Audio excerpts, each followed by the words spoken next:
When people on Reddit ask me which of my Galaxy's Edge sabers is my favorite, I always answered with the Ashoka Tano's. Today on Dradog Reviews, we're going to take a look at what makes these just so darn great.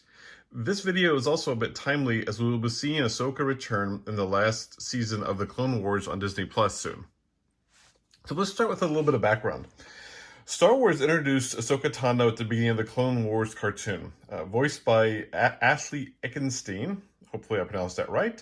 Ahsoka starts the series as a Padawan learner, eventually being offered the role of Jedi Knight, though she refuses to went off on her own. During the Ashoka novel, she builds new sabers, having left her old ones in Captain Rex's fake grave. Long story, go read the book.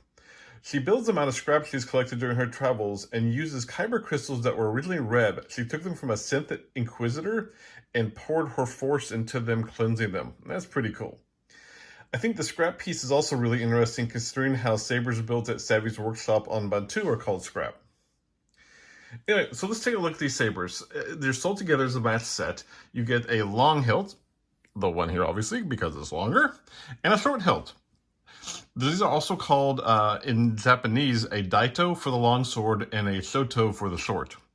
Similar to the Temple Guard sabers, these are very smooth and they have a very minimal amount of kibble. Both sabers have a distinct diamond pattern, which I kind of think calls out Ahsoka's headpiece. The activation buttons are fairly subtle, especially when you compare it to what we see on the Temple Guard. And you can see there's the button right here, just a little black button, easy to find. They do not have cover tech wheels. Instead, they have D-hooks. So here's the D-hook. I think this is a good choice because having a huge big cover tech wheel like here, I think would really break up the lines on these hilts. I think the overall design of these really has a Japanese katana look and feel to them. So now we're going to put some blades in and give them a turn on. So put a blade in the big one. And it's a standard keying system. So we turn and then we push it all the way in. We get the noise and we turn to put the to lock it in place. And now do the same for the small one. So we turn until it's keyed in. We get that. And then we lock it in place. So we're going to turn these both on, back them up just a little bit.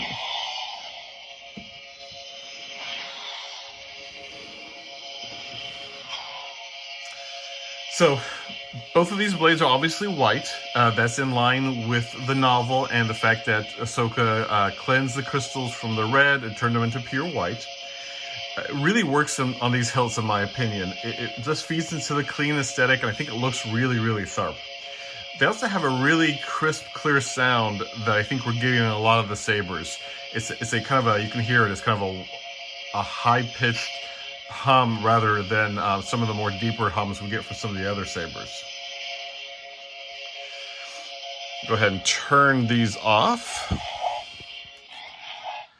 Now, the downside to these, when Ashley Eckstein was given these during the last Star Wars Celebration, I had a concern, and I still have that concern. I think these are too big.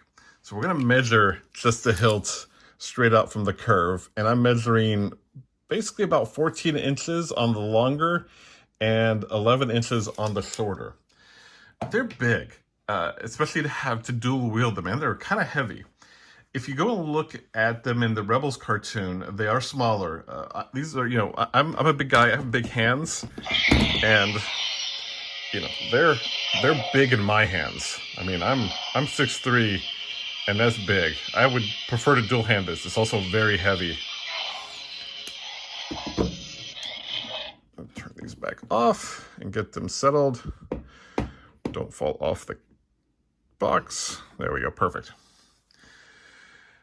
This does work, the length works as a display because they're really easy to see. So they display really nicely, especially once you remove all the stickers, which I haven't done. They're big and heavy. I mean, that's a drawback. I wouldn't want to cosplay with these because they're so heavy. I would worry that, you know, I get tired lugging them around or pull my belt off or something. The case is cool. It comes with the larger display case, and it has the Ashoka symbol on the front. There's nothing in the tray, so no reason to pull it out. Overall, I really like these sabers. They look really good. They display really well. They're just a smidge too big, I think, but they're still super cool and they display nicely. I'm glad I have them. I really like the character. I really like the actress and everything that she's done.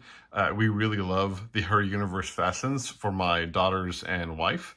And so I think it's excellent. I'm glad to see what she's done with this character and her celebrity. So I'm glad to have these, and these were the first ones that I picked out when we were at Galaxy's Edge. Let me know your thoughts down in the comments. Love to hear from you. As always, I really thank you for taking the time to watch my videos, and see you next time.